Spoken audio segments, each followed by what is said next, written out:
Propaganda, la propagande ou comment manipuler l'opinion en démocratie par Edward Bernays, 3. Les nouveaux propagandistes, suite. Plus important encore, nous ne réalisons pas non plus à quel point ces autorités façonnent à leur guise nos pensées et nos comportements. Dans maint domaine de la vie quotidienne où nous croyons disposer de notre libre arbitre, nous obéissons à des dictateurs redoutables. Un homme qui s'achète un costume s'imagine choisir un modèle qui lui plaît, conforme à ses goûts et à sa personnalité. En réalité, il y a de grandes chances que ce faisant, il se plie aux ordres d'un grand tailleur londonien anonyme, lequel est en réalité le commanditaire d'une maison de couture très convenable qui habille les hommes du monde et les princes du son. Il suggère à cet échantillon trié sur le volet de porter du drap bleu plutôt que gris, une veste à non pas 3 mais 2 boutons avec des manches un soupçon plus étroites que ce qui se faisait la saison passée. Les distingués clients approuvent. En quoi, se demandera-t-on, cela concerne-t-il M. John Spieth de Topeka? Le tailleur londonien travaille sous contrat avec une grande firme américaine spécialisée dans la confection masculine et il lui transmet au plus vite les modèles retenus par les arbitres de l'élégance britannique. Des réceptions de ses dessins, accompagnées de spécifications quant à la couleur, à la qualité et au grain du tissu, la firme passe une commande de plusieurs centaines de milliers de dollars auprès de différents fabricants. Les costumes sont d'abord coupés et cousus selon les indications très précises reçues de Londres, puis présentés comme le nec plus ultra de la mode.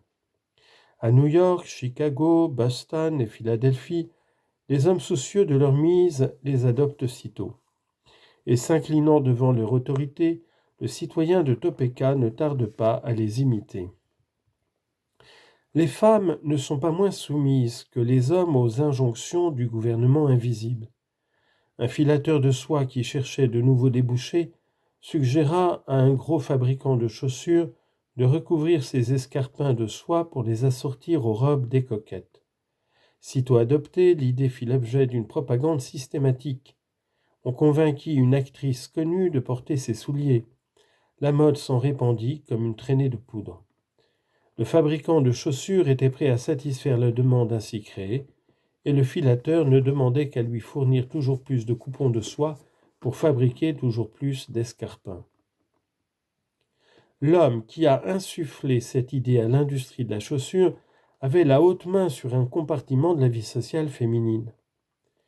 D'autres nous imposent leurs lois dans divers domaines de la vie quotidienne.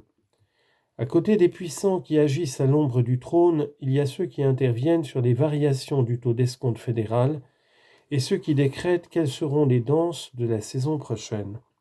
Si, chose qui n'est pas inconcevable, un cabinet invisible dirigeait effectivement nos destinées, le mardi il s'adresserait à tel groupe de leaders pour réaliser tel objectif, le mercredi il agirait par l'intermédiaire d'un groupe complètement différent. La notion de gouvernement invisible est relative. Une poignée d'hommes contrôle très probablement les méthodes pédagogiques de la quasi-totalité de nos écoles. Dans une autre perspective, un parent est aussi un chef de clan ayant l'autorité sur ses enfants. La concentration du gouvernement invisible entre les mains de quelques individus s'explique par le coût des dispositifs sociaux à mettre en œuvre pour contrôler les opinions et les comportements des masses. Cela revient très cher de promouvoir une idée ou un produit auprès de 50 millions de personnes. Les moyens à engager pour persuader les leaders qui dans chaque domaine orientent les goûts et les actions du grand public sont généralement très onéreux. D'où la tendance croissante à centraliser les opérations de propagande en les confiant à des spécialistes. De plus en plus, ces derniers occupent une place et des fonctions à part dans notre façon naturelle de vivre.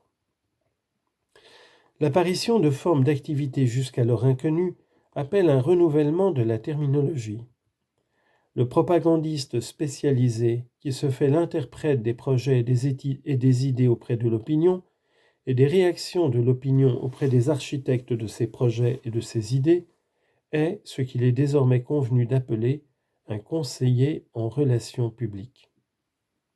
La nouvelle profession des relations publiques est née de la complexité croissante de la vie moderne et de la nécessité concomitante d'expliciter les initiatives d'une partie de la population à d'autres secteurs de la société.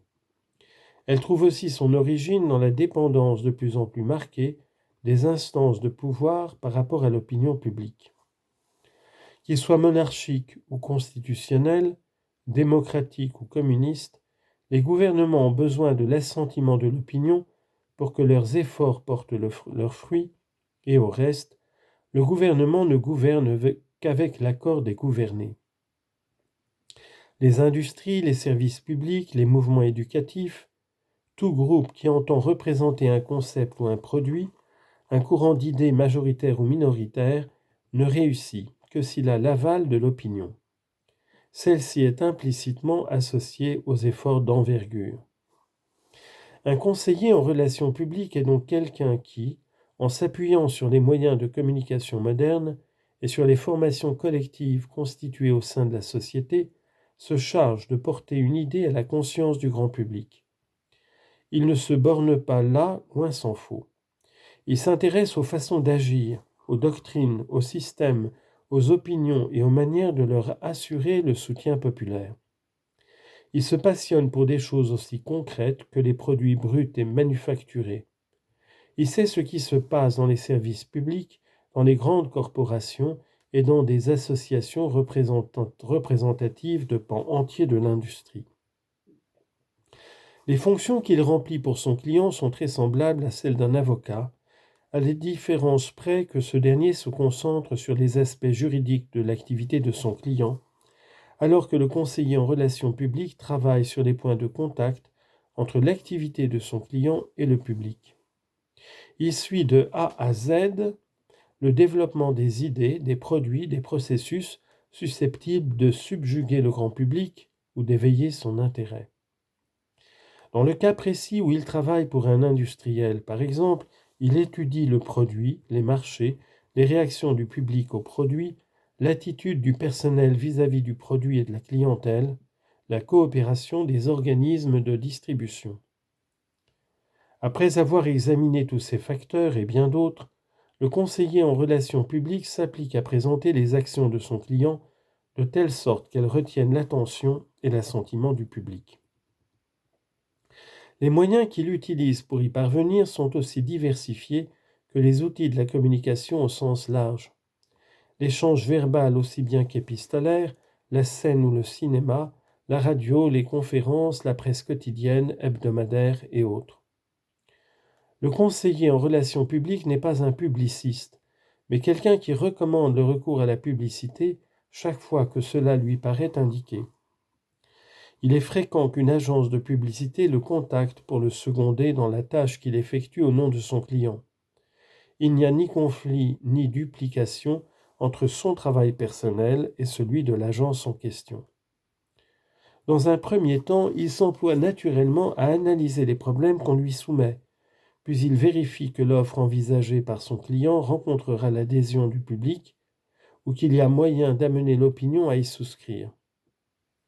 Il serait vain d'essayer de préparer le terrain pour vendre une idée ou un produit foncièrement inadapté.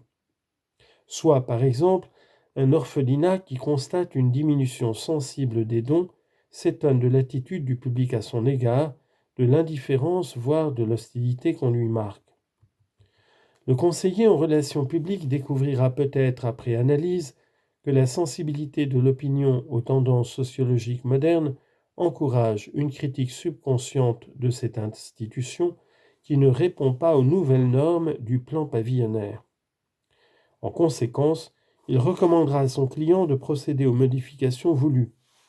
Ou par exemple, il engagera une compagnie de chemin de fer à s'équiper d'un train rapide pour le prestige et pour les répercussions positives que cela ne manquera pas d'avoir sur les actions et obligations de l'entreprise. Sollicité par des fabricants de corsets désireux de remettre cet article au goût du jour, il leur fera valoir que le projet est irréalisable compte tenu de l'émancipation féminine. Ces experts du secteur pourraient cependant découvrir que les femmes ne diraient pas forcément non à un modèle de gaine débarrassé des éléments qui rendaient le corset néfaste pour leur santé. Dans un deuxième temps, le conseiller en relations publiques s'intéresse au public potentiel. Il étudie les groupes que son client souhaite toucher. Il identifie les leaders qui lui permettront de les approcher. Groupes socio-économiques ou géographiques, classes d'âge, formations politiques ou religieuses, ensembles linguistiques ou culturels, telles sont les catégories par l'entremise desquelles il va s'adresser au grand public au nom de son client.